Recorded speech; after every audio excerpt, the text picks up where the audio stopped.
नमस्कार, जय हिंद, जय भारत। भारतीय अवाम ताकत दल अपने भारतीय भाई बहनों अर्थात अपने देश भारत की जनता अर्थात अपने भारतीय अवाम से भारतीयता आधारित आपसी श्रद्धा, भारतीयता आधारित आपसी स्नेह, भारतीयता आधारित आपसी प्रेम, भारतीयता आधारित आपसी अखलाक मोहब्बत, भारतीयता आधारित आपसी सहयोग, भारतीयता आधारित आपसी सम्मान, भारतीयता आधारित आपसी एकता, भारतीयता आधारित आपसी भाईचारा तथा भारतीयता आधारित आपसी सद्भाव को समझने व उसे आत्मसात करके वैसा ही और उसी अनुसार आचरण एवं व्यवहार करने हेतु और इसके समूचे भारत में प्रचार प्रसार करने हेतु और प्रत्येक देशवासी को इसकी अहमियत और महत्व को समझाकर उसे अपनाते हुए वैसा ही और उसी अनुसार आचरण एवं व्यवहार करने हेतु और प्रत्येक देशवासी को अपना ही भारतीय भाई बहन मानकर, समझकर, अपनाकर उनके साथ वैसा ही और उसी अनुसार आचरण एवं व्यवहार करने हेतु सतत, सदैव और हमेशा अदब के साथ, आदर के साथ अर्ज करता है, विनती करता है। सर्वप्रथम कुछ जो महान आत्माएं हैं, महापुरुष हैं, उनकी कुछ समाज उपयोगी जो ख्यालात हैं उनका वर्णन करके फिर मुख्य विषय पर आते हैं। बॉलीवुड एक हमारे समाज का हिस्सा है। आज का बॉलीवुड इस देश के लिए अभिशाप बना हुआ है। हमारे सांस्कृतिक मान्यताओं की जड़ खोदने वाला, सांस्कृतिक प्रदूषण करने वाला, समाज में वल्गरिटी और न्यूडिटी, ऑब्सैनिटी या हिंदी में इसको कहा जाए फूहड़पन, नग्नता और अश्लीलता का वो पर्याय बन चुका है।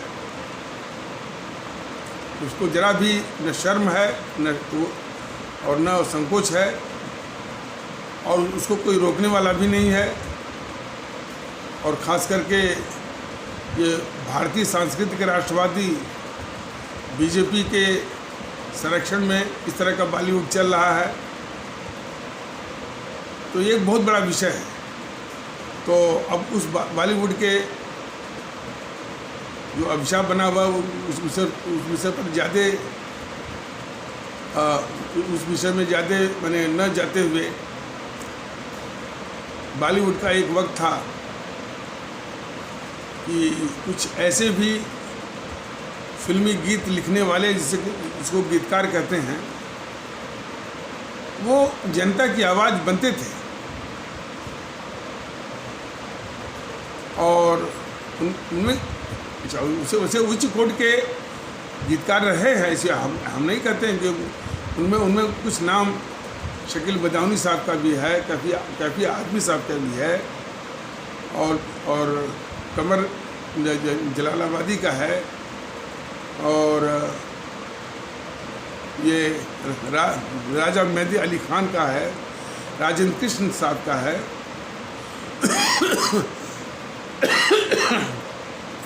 ये संतोषी साहब का भी है। कई लोग हैं और विभिन्न महान जो संगीतकार रहे हैं, श्री रामचंद्र रहे हैं और और सचिन देव बर्मन साहब रहे हैं, शंकर जयकिशन रहे हैं, नौशाद साहब रहे हैं, सलील चौधरी और अनिल विश्वास, तमाम हस्तियाँ रही हैं जिन्होंने बहुत ही मधुर किस्म का धुन में ढाल करके इस देश को अर्पित किया है। ऐसी बात नहीं है लोगों का, लेकिन उन गीतकारों में जनता की आवाज़ और इनकलाबी ख्यालों में दो गीतकार बहुत ही महान हैं, एक शैलेंद्र, दूसरे साहिर लुधियानवी साहब। वैसे अब इन दोनों के बीच में मित्रता रही होगी, जो भी रहा होगा, लेकिन एक दूसरे की इज्जत बहुत करते थे। एक बार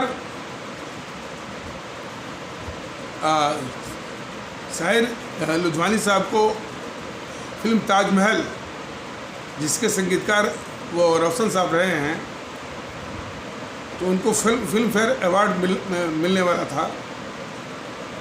उन्होंने फिल्म फेयर अवार्ड लेने से इनकार किया। और क्यों इनकार किया कि फिल्म फेयर अवार्ड के मन को उस साल फिल्म फेयर अवार्ड के उन्होंने ओपनली खुलेआम ये घोषणा किया कि फिल्म फेयर अवार्ड के असली हकदार वो शैलेंद्र साहब हैं, जिन्होंने फिल्म बंदिनी में एक देशभक्ति का गीत लिखा हुआ है। तो शैलेंद्र जो है, उनका असली साथ शंकर जयकिशन के साथ रहा है, लेकिन सचिन देव बर्मन, सलील चौधरी इनके साथ भी रहा है। और यदि उनकी बातों को सुना जाए तो कई भजन भी बनाए हैं। तू प्यार का सागर है, तेरी एक बूंद की प्यासे हम, या दुनिया बनाने वाले क्या तेरे धुन में समाई, काहे को दुनिया बनाई। बहुत और दिल का हाल सुने दिल वाला, सीधी सी बात में मिर्च मसाला। और बंदिनी का जो खुद सचिन देव बर्मन की आवाज़ में था, मेरे साजन हैं उस पार, ले चल पार, ले चल पार। तो ये सारे चिकोट के गीत लिखने वाले शैलेंद्र जी हैं और जनता की आवाज़ भी बनते थे। जनता के दुख दर्द को भी उछालने में शैलेंद्र जी बहुत आगे थे। और उसी प्रकार इनकलाबी ख्याल के साहिर लुधियानवी साहब थे। और जब भी वक्त आता था तो एक दूसरे की इज्जत करने में बहुत आगे रहा करते थे। ये बात क्यों बताई जा रही है कि ऊंचे ख्याल के लोग, ऊंची आत्मा के लोग, ऊंचे विचार के लोग हमेशा एक दूसरे की इज्जत किया करते थे। किसी ज़माने में जो प्रभु राम के अनन्य भक्त थे गोस्वामी तुलसीदास, और जो संत किस्म के जो कवि थे हमारे अब्दुल रहीम खान खाना या रहीम दास, में बहुत मित्रता थी, एक दूसरे की बहुत इज्जत करते थे। और ये पूरे भारतीय समाज को जानना चाहिए।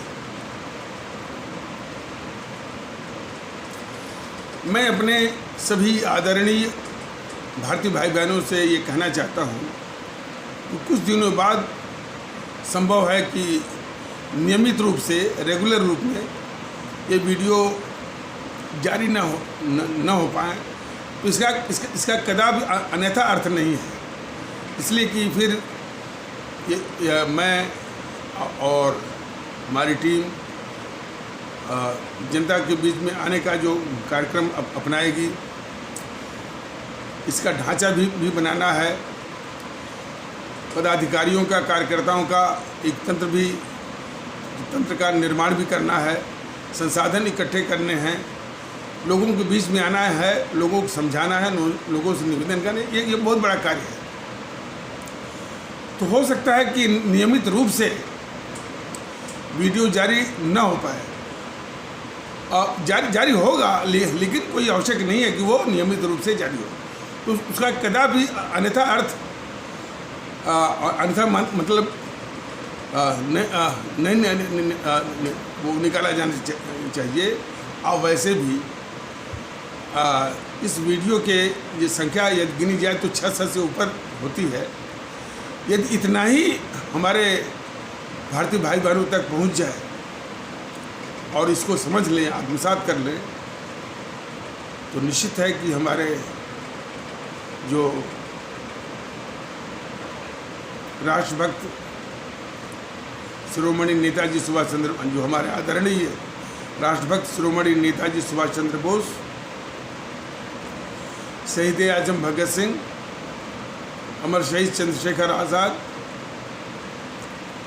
अमर शहीद अशफाक उल्लाह, अमर शहीद खुदीराम बोस, अमर शहीद सुब्रमण्यम भारती, ये तमिलनाडु से थे।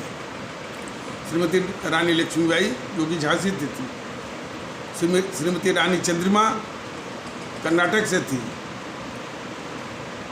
और श्रीमती रानी गडिलू नागालैंड से थी। और इस प्रकार के और भी हमारे अमर शहीद रहे हैं जिन्होंने हंसते हुए सहर्ष अपने खून का, अपने प्राणों की आहुति दी है भारत माता की बलवेदी पर। और उनकी कुर्बानी शहादत की बदौलत ही हमको, आपको, सभी को, इस मुल्क को अंग्रेज़ों से आज़ादी मिली। ये सभी को जानना बहुत ज़रूरी है। इन कांग्रेसी मुखबिरों के द्वारा नहीं। कांग्रेसी जो बोलते हैं कि उन्होंने आज़ादी की लड़ाई लड़ी, ये सर्वथा झूठ है। कांग्रेस हमेशा मुखबिर और दलाली का काम की है अंग्रेज़ी सरकार के साथ। इसके लिए एक अलग से वीडियो जारी भी हो सकता है, और यह जब भारतीय अवाम ताकत दल लोगों के बीच में आएगा, इसको सविस्तार बताएगा। तो हमारे इन्हीं अमर शहीदों की शहादत और कुर्बानी की बदौलत ही अंग्रेज भागे हैं। इसको भी सविस्तार से अपने भारतीय भाई बहनों के बीच में ये बताया जाएगा।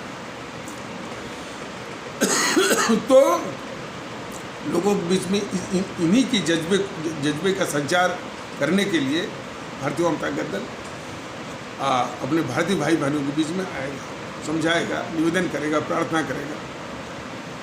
और उसका जो मूल उद्देश्य है कि इस देश के लोग जातिवाद के दलदल से बाहर आकर के, सांप्रदायिकता के दलदल से बाहर आकर के, समुदायवाद या संप्रदायवाद के दलदल से बाहर आकर के, भाषावाद के दलदल से बाहर आकर के, प्रांतवाद के दलदल से बाहर आकर के, क्षेत्रवाद, समूहवाद और जितने भी जहरवाद हैं बाहर आकर के सिर्फ उस अपने वजूद को पहचाने कि हम भारतीय हैं और इसके अलावा कुछ नहीं है।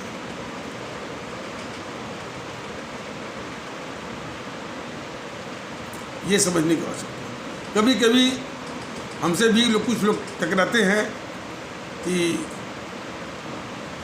हम राजपूत हैं, हम ठाकुर हैं, हमारा यही असली वजूद है। उनको समझाना पड़ता है और अंततोगत्वा मानते हैं कि हमारा असली वजूद ठाकुर, क्षत्रिय, राजपूत में नहीं है, भारतीय होने में है। तो वो भी इनडायरेक्टली स्वीकार करते हैं कि हाँ, हम जब विदेश में जाते हैं, अमेरिका में जाते हैं, तो वहाँ हर एक अपने को अमेरिकन कहता है, जर्मनी में हर एक अपने को जर्मन कहता है, और वहाँ जो प्रवासी भारतीय बसे हैं अपने को इंडियन कहते हैं। जरूरत इस बात की है कि विदेश में जाकर के यह एहसास करना कि हम इंडियन हैं। वैसे इंडियन शब्द कहना भी इस देश के प्रति अन्याय है। इंडियन शब्द जैसा कि किसी एपिसोड में बताया गया था कि एक इंपोर्टेड, एक आयातित अल्फाज है, तो इससे परहेज करना चाहिए। और हम सिर्फ भारतीय हैं। तो वो भी जो कि अपने को कभी कभी जो टकराते हैं हमसे, ठाकुर राजपूत हैं, कुछ लोग कहते हैं अरे हम मूल रूप से ब्राह्मण हैं, उनको भी समझाना पड़ता है। उनको जो बताना पड़ता है कि चंद्रशेखर आज़ाद इस मुल्क को आज़ाद कराने के लिए और इन्हीं सब पचड़ों से ऊपर उठने के लिए, मुल्क के लिए कुर्बानी देने के लिए उन्होंने, जबकि वो चंद्रशेखर तिवारी थे, तिवारी अपने उपाधि को, टाइटल को वो निकाल फेंका और अपने को आज़ाद रख लिया, तब इस बात को मानते हैं। तो इस प्रकार सभी को जो ये भ्रम का अपना वजूद में अभी भी चल रहे हैं, जी रहे हैं कि हम कश्मीरी हैं, हम पंजाबी हैं, हम हरियाणवी हैं, हम राजस्थानी हैं, हम गुजराती हैं, हम उड़िया हैं, हम तमिल हैं, हम मलयाली हैं, हम कन्नड़ हैं, हम तेलुगु हैं, बंगाली हैं, असमिया हैं, क्या क्या है। इस दंगल से बाहर आइए। हम हिंदू हैं, हिंदू होने पर गर्व है, हम मुस्लिम हैं, मुस्लिम होने पर गर्व है। तमाम इस तरह के संकीर्ण दलदल है।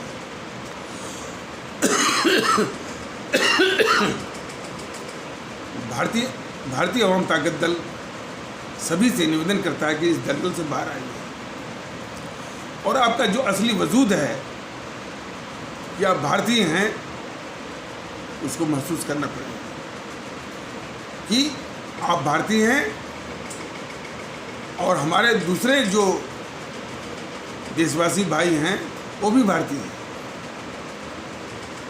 ये मूल मंत्र समझाने सिखाने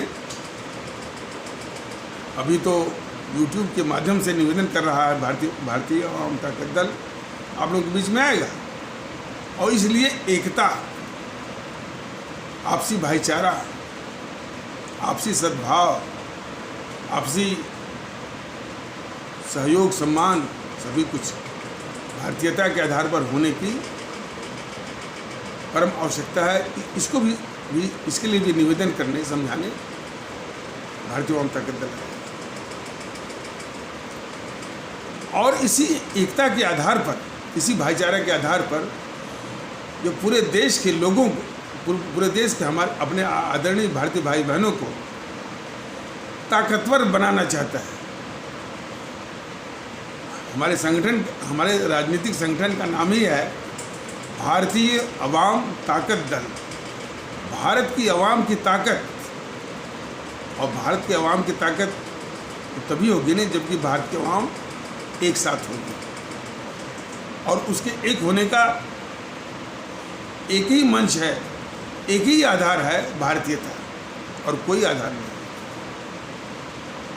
इस यथार्थ को, इस हकीकत को हर एक आदरणीय भारतीय भाई बहन को समझना पड़ेगा।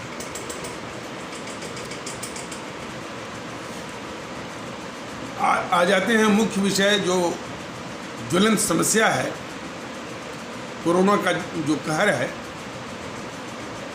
जिसमें हमारे जो भारतीय भाई बहनों की जान जा रही है, उसके विषय में एक चिंता कर लेते हैं। कल एक समाचार देखने को मिल रहा था कि दिल्ली उच्च न्यायालय उपदेश दे रहा है ऑक्सीजन की कालाबाजारी न हो, बेडों की कालाबाजारी न हो, दवाओं की कालाबाजारी न हो। अब ये सवाल यह है कि अब देश इन न्यायालयों से, इन अदालतों से एक समुचित आदेश की अपेक्षा करता है कि उपदेश की अपेक्षा करता है। तो हमारे ये माननीय अदालतें, माननीय उच्च न्यायालय या माननीय दिल्ली उच्च न्यायालय जैसे लोग उपदेश देना बंद करें और एक ईमानदारी भरा आदेश जारी करें और जो दोषी है उसको दंडित करने की हिम्मत दिखाएं। अक्सर देखा गया सहीन बाग का केस हुआ तो उसमें सर्वोच्च न्यायालय, माननीय सर्वोच्च न्यायालय महोदय ने क्या किया, वो समझौता वो करवा रहे हैं।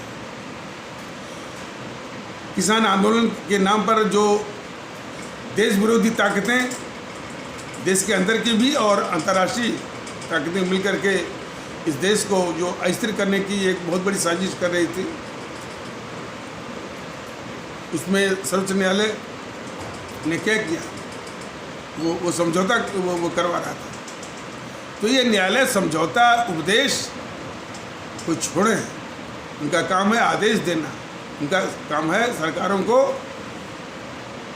मजबूर करना कि वो जनहित में लोगों के हित में कार्य करें।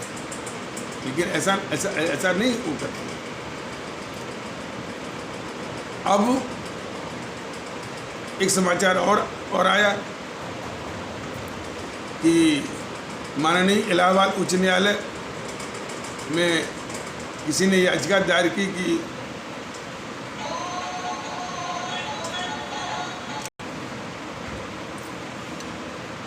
तो सुनने में आया कि किसी ने माननीय उच्च न्यायालय में याचिका दायर की कि पंचायत चुनाव के दौरान इतने चुनाव कराने वाले अधिकारियों कर्मचारियों की इसी कोरोना की लहर के कारण मृत्यु हो गई, मौत हो गई। और चुनाव कराने वाले नहीं, हमारे भारतीय भाई बहनों की भी, हालांकि चुनाव अधिकारी कर्मचारी भी अपने ही भारतीय भाई बहन हैं। तो चुनाव कराने वाले अधिकारी कर्मचारी नहीं, जनता भी, हमारे भारतीय भाई बहन भी, उनकी भी जानी गई। अब माननीय उच्च न्यायालय अपना पल्ला झाड़ने के लिए चुनाव आयोग को कहा कि भाई इसका ब्यौरा दीजिए। चुनाव आयोग भी अपना कंधा झाड़ने के लिए वो सारे डीएम को चिट्ठी लिख रहा है कि भाई कितने लोग मर गए हैं, इसका ब्यौरा दीजिए। ये जब भी संकट आता है तो ये संस्थाएं इतनी निकम्मा और बेकार हो गई हैं, एक दूसरे पर बस जिम्मेदारी डालना और अपना कंधा झाड़ना, ये आदतें छोड़े।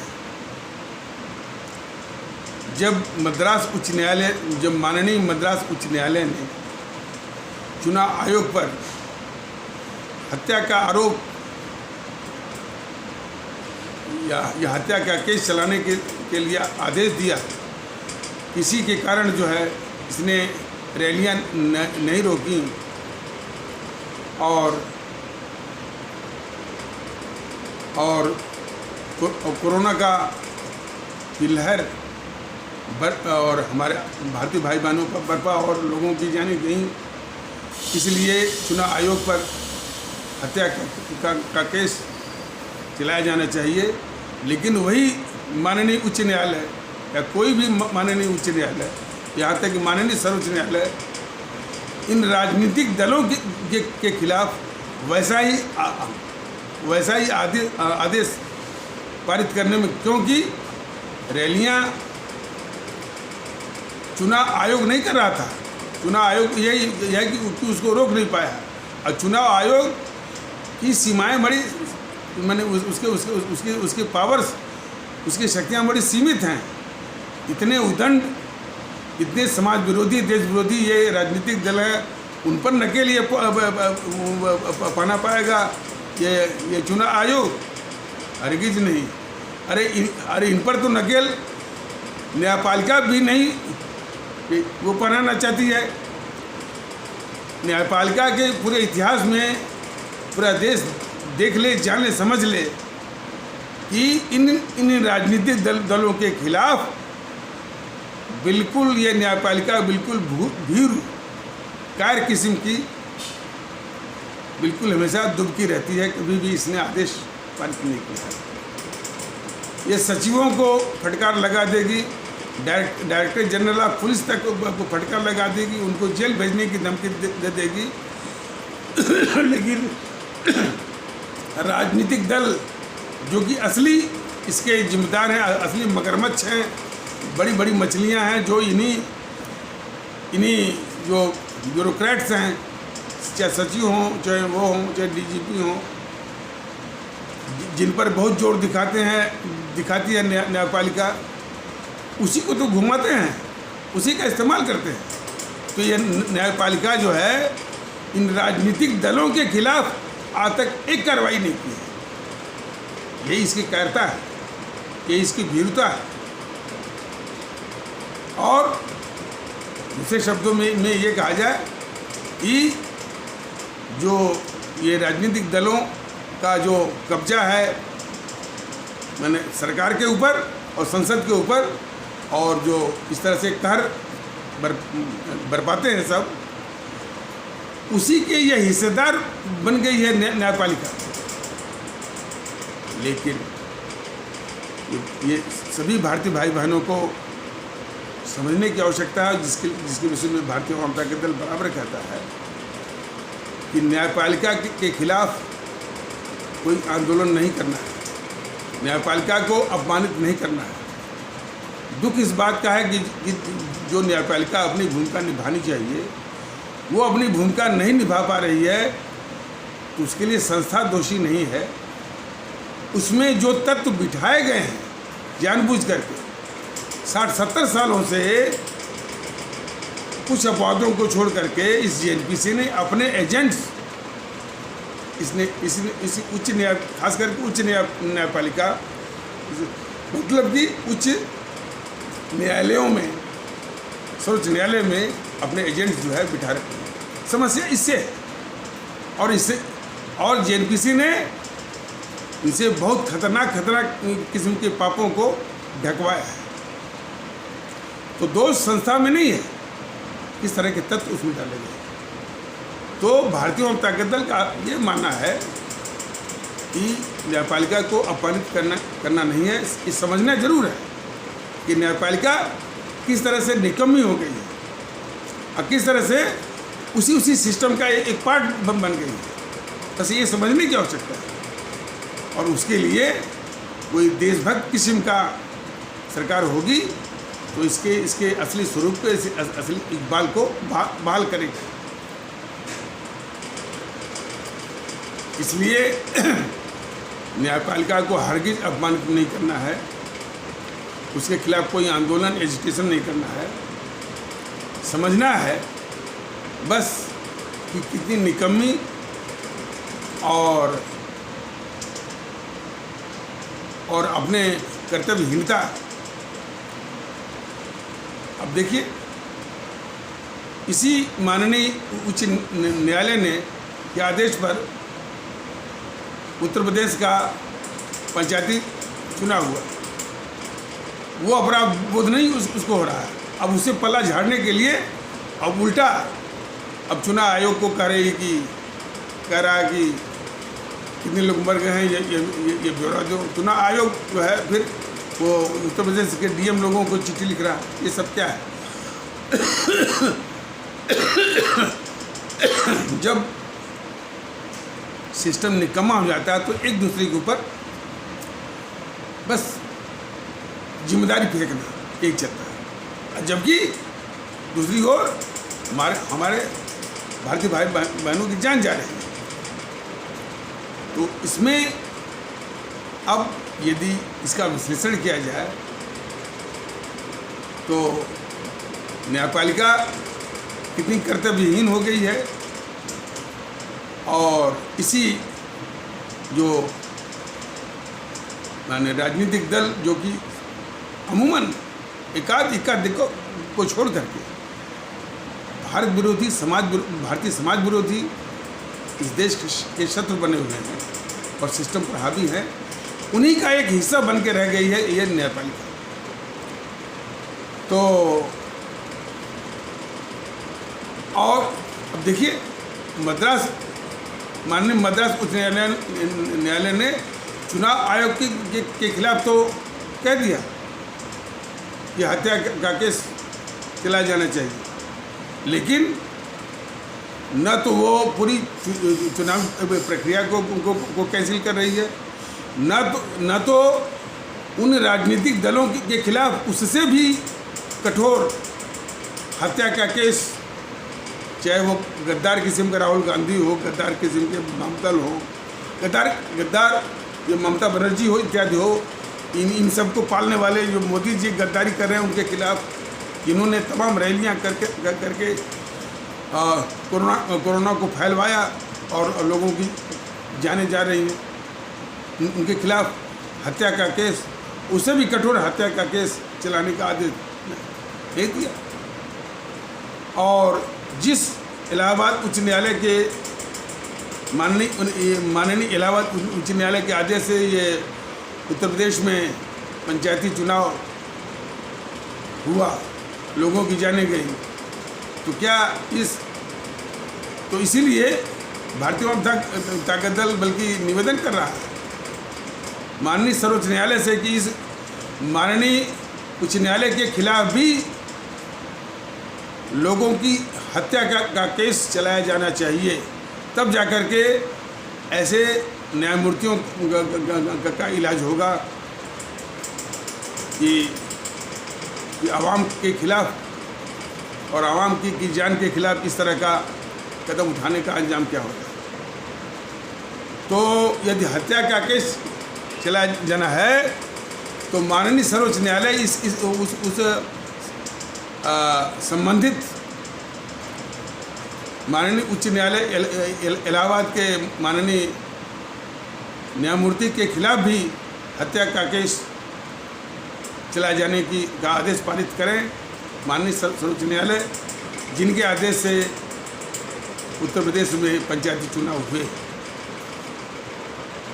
और उसी प्रकार माननीय उच्च न्यायालय के आदेश का बहाना लेकर के ये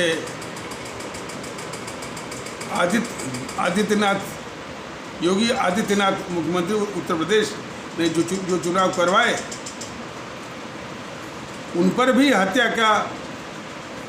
लोगों की हत्या का मुकदमा चलाया जाना चाहिए। वो चाहते तो माननीय उच्च न्यायालय के आदेश के खिलाफ जो है सर्वोच्च न्यायालय जो जा सकते थे, अपनी बात कह सकते थे कि भाई नहीं, हम जो है चुनाव वो नहीं करवाएंगे, लोगों की जान की रक्षा करनी है, कोरोना इससे बढ़ जाएगा, बढ़ भी गया। ऐसा जो ये योगी आदित्यनाथ जी मुख्यमंत्री उत्तर प्रदेश ने ऐसा नहीं किया, तो उनके खिलाफ भी हत्या का केस जो है चलाया जाना चाहिए। ऐसा किया जाएगा तभी इस तरह के ये सब भारतीय समाज विरोधी और लोगों और भारतीयों के खिलाफ जन विरोधी लोगों के हौसले पस्त हो गए। तो इस विषय में यदि आप ईमानदारी से देखेंगे कि न्यायपालिका को दोषी मानना, फिर ये सरकारों को दोषी मानना, इस सब की जड़ में कौन है? इसकी जड़ में हम आप, जिन्होंने 60-70 सालों से और अब तक देश के दुश्मनों को सर पे बिठाया। इस पर जातिवाद के स्वार्थ में, संप्रदायवाद के स्वार्थ में, समूह और समुदायवाद के स्वार्थ में, भाषावाद के स्वार्थ में, प्रांतवाद के स्वार्थ में, क्षेत्रवाद के स्वार्थ में और समूहवाद के स्वार्थ में व्यक्तिगत महत्वाकांक्षावाद के स्वार्थ में इन देश विरोधी ताकतों को, भारतीय समाज विरोधी ताकतों को, भारत विरोधी ताकतों को, जिनको यदि जागरूकता सही हो, भारतीयता की जागरूकता सही हो, भारत की धरती से भगा देना चाहिए, भारतीय समाज से जिनको निकाल देना चाहिए, और इस देश का कानून ठीक से ऑपरेट हो तो जेल की सलाखों में उनके पीछे उनको होना चाहिए।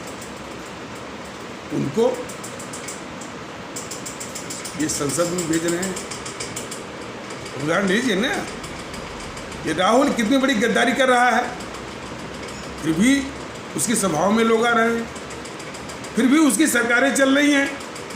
राजस्थान, छत्तीसगढ़ और कुछ कोलिशन गवर्नमेंट, उद्धव ठाकरे वाली और झारखंड वाली और अमरिंदर ये पंजाब की सरकार, क्या ये हमारा आपका अपराध नहीं है कि इस गद्दार राहुल गांधी को समर्थन मिल रहा है? इसको स्वीकारना पड़ेगा। केरल के लोग अपने को 100% वो शिक्षित कहते हैं, लेकिन वो बराबर वे लोग, वे भारतीय भाई बहन या तो कम्युनिस्टों को या तो जेएनपीसी को की झोली में गिरते हैं। ये अपराध नहीं है। इसको एक ईमानदार ढंग से सभी को स्वीकार करना पड़ेगा। ये हिंदूवाद, राष्ट्रवाद, भारतीय इसके चक्कर में अभी भी बीजेपी की झोली में लोग गिरने को तैयार है। ये देश विरोधी काम नहीं है। भारतीय जनता पार्टी दल ये कर रहा है कि इन सारे जालों से बाहर आना पड़ेगा। ये जितनी भी गलतियां हो रही है उसकी जड़ में हम हैं। क्यों? इन देश विरोधी ताकतों को, जिनको जागरूकता के आधार पर देश के बाहर कर देना चाहिए, भारतीय समाज के बाहर कर देना चाहिए। और वाकई में यदि कानून निष्पक्ष रूप से, प्रभावी रूप से यदि कार्य करे, ऑपरेट हो, तो ये ताकतें जेल की सलाखों के पीछे हो और उसी जेल में सड़ जाए। उनको हम वोट दे रहे हैं, उनको सदन में भेज रहे हैं, उनकी सरकारें बनवा रहे हैं। ये बहुत बड़ा राष्ट्रीय अपराध बार बार हो रहा। ये अपराध बोध करना पड़ेगा। और क्यों? सिर्फ स्वार्थ, व्यक्तिगत स्वार्थ। जातिवाद में हम व्यक्तिगत स्वार्थ साधते हैं, संप्रदायवाद में हम व्यक्तिगत स्वार्थ साधते हैं,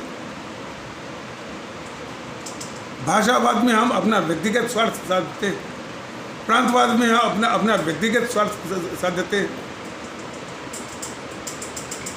क्षेत्रवाद में अपना व्यक्तिगत स्वार्थ साधते हैं, समूहवाद में व्यक्तिगत स्वार्थ साधते हैं।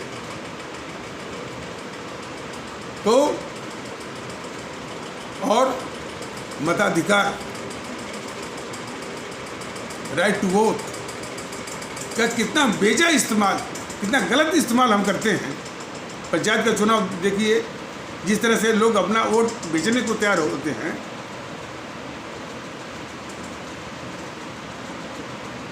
कितने के मन में ये घृणा आती है कि ये घृणित कार्य हो रहा है, ऐसा नहीं करना चाहिए। कितने लोग समझाने जाते हैं कि भाई ये ऐसा वो घृणित कार्य हो रहा है।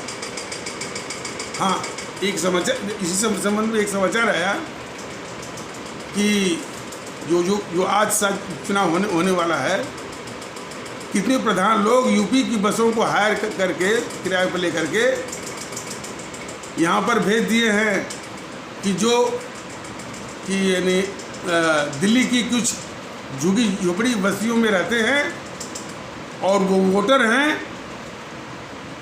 उत्तर प्रदेश के पंचायती चुनाव में तो बसें भेज दिया, उसमें भर भर करके उनको ले जाएंगे और उन वो प्रधान, उस स्वार्थी प्रधान जो कि लोगों का वोटों का सौदा किए हुए हैं, उसकी मंडी चला रहे हैं, वो आकर के डेरा डाले हुए हैं दिल्ली में, लोगों को भर भर के ले जा रहे हैं, कोरोना का अलग संकट पैदा कर रहे हैं। क्या यह इलाहाबाद उच्च न्यायालय को नहीं दिखता है? क्या ये श्री आदित्यनाथ को नहीं दिखता है? इसलिए कॉस्मेटिक अप्रोच से काम नहीं चलेगा, बुलडोजिंग एक्शन की आवश्यकता है। तो इसलिए वो प्रधान दोषी नहीं है। जो लोग अपना वोट बेच रहे हैं, अब कोई इनको सिखाने भी नहीं जा रहा है, कोई इनको प्रेरित करने भी नहीं जा रहा है। ये बहुत बड़ा राष्ट्रीय अपराध है। इस राष्ट्रीय अपराध का खामियाजा हर एक सिस्टम, न्यायपालिका वगैरह जो है दिन रात जो है वो भुगतती रहती है। न्यायपालिका हो, ब्यूरोक्रेसी हो, तो इस सारी समस्याओं की जड़ में हम हैं, जो कि अभी भी व्यक्तिगत स्वार्थ में इन देश विरोधी ताकतों को, जिनको देश के बाहर कर देना चाहिए, भारतीय समाज से बाहर कर देना चाहिए, ठीक से कानून ऑपरेट हो तो ये जेल की सलाखों में इनको सड़ाना चाहिए। उन ताकतों को जब हम चुनते हैं, ताकत देते हैं, तो वो कई गुना जो दुष्ट बन जाते हैं, भारत विरोधी बन जाते हैं, भारतीय समाज विरोधी बन जाते हैं। ये अपराध बहुत समझना पड़ेगा। भारतीय जनता दल ने बराबर कहा है कि ये मन में ठानना पड़ेगा कि सिर्फ पात्र लोगों को ही चुनना है, चाहे वो पंचायत का चुनाव हो, स्थानीय निकायों का चुनाव हो, चाहे वो विधानसभा का चुनाव हो, चाहे वो लोकसभा का चुनाव हो, और संगठनों का भी चुनाव हो। पात्र लोगों में पात्रता की भी परिभाषा, उसकी अवधारणा के विषय में भारतीय जनता दल ने चर्चा की है यूट्यूब के माध्यम से, कि जो कहा सुनी में नहीं, प्रचार में नहीं, सच्चे अर्थों में, जो कि राष्ट्रभक्त हो, जो कि समर्पित हो, जो कि कर्तव्यनिष्ठ हो, जो कि चरित्रवान हो, उसी को वोट देना है। अब राष्ट्रभक्त कैसा होता है, समर्पित कैसा होता है, कर्तव्यनिष्ठ कैसा होता है, चरित्रवान कैसा होता है, उसकी क्या अवधारणाएं हैं, क्या पहचान है, इसके विषय में भारतीय जनता दल बताएगा। जब तक हम ऐसा नहीं करेंगे, इन सारी बीमारियों से छुटकारा नहीं पा सकते। इसलिए शुरुआत है बल एकता, भारतीयता क्या है, क्योंकि हम सभी भारतीय हैं, यहाँ से शुरुआत करनी है। आज भी काफ़ी लोग, हम ब्राह्मण हैं, हम नहीं जानते कि हम भारतीय हैं, ब्राह्मण हैं, हम ठाकुर हैं, अरे हम हिंदू हैं, हमको हिंदू होने पर गर्व है, हमको मुस्लिम होने पर गर्व है, अरे हम तो पंजाबी हैं ना, हम तमिल हैं। इन सारे जो स्लफ है, अंग्रेजी में स्लफ कहते हैं, केचुर, इसको निकाल फेंकना होगा। हमारा सिर्फ वजूद है भारतीय की।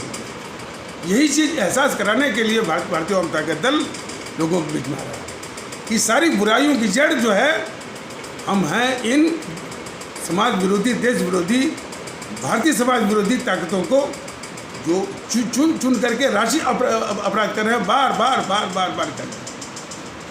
उसी का दुष्परिणाम जो न्यायपालिका निकम्मी हो गई है, और ये देश विरोधी राजनीतिक पार्टियां जो सिस्टम पर हावी हुई हैं, जिन्होंने पूरे सिस्टम में झूठ बोलने वालों का, जनता को धोखा देने वालों का, भ्रष्टाचारियों का, तिकड़मियों का, अपराधियों का, गुंडा और माफियाओं का एक वर्चस्व, एक डोमिनेंस, एक होल्ड स्थापित किया हुआ है।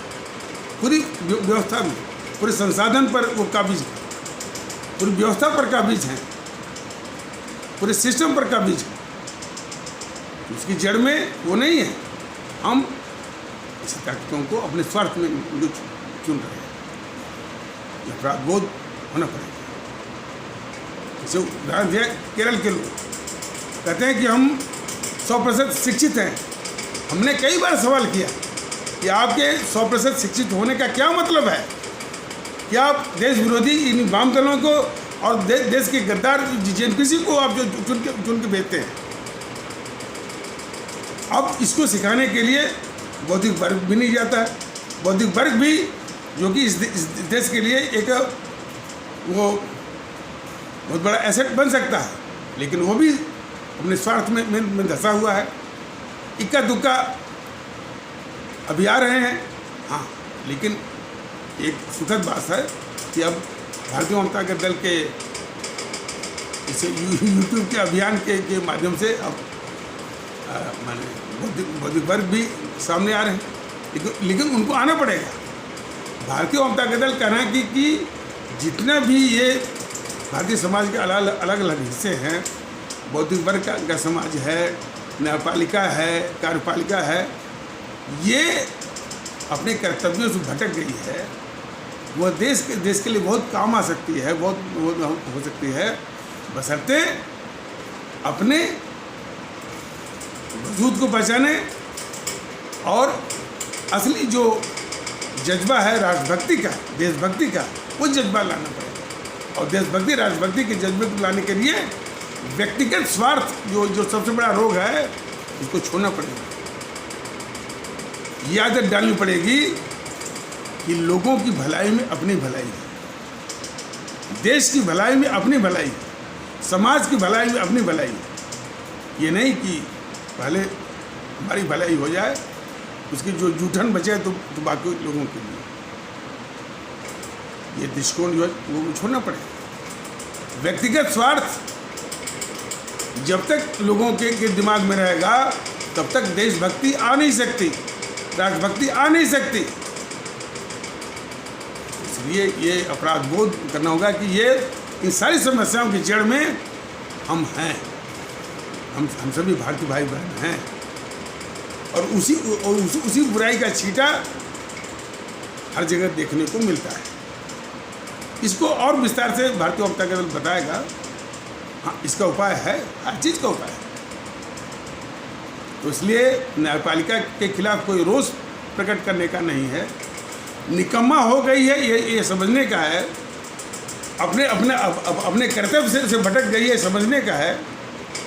और उसका नज़ारा सामने आता है कि इसी माननीय उच्च न्यायालय ने पंचायती चुनाव कराने का आदेश दिया, और आज जब स्थिति हो रही तो वो उल्टा जो है, कितने लोग मर गए इस कोरोना में, और उसमें पल्ला झाड़ने के लिए चुनाव आयोग पर जिम्मेदारी डाले। चुनाव आयोग जो है डिस्ट्रिक्ट मजिस्ट्रेट पर जिम्मेदारी डाल रहे हैं। तो हर ये निकम्मे जो व्यवस्थाओं में ऐसा होता है, तो खैर इस समाधान का उपाय भारतीय जनता दल बराबर बता रहा है और आगे भी बताएगा। तो इन्हीं आवश्यक शब्दों के साथ इस आवश्यक परिचर्चा को यहीं पर विराम दिया जाता है। तब तक के लिए नमस्कार, जय हिंद, जय भारत।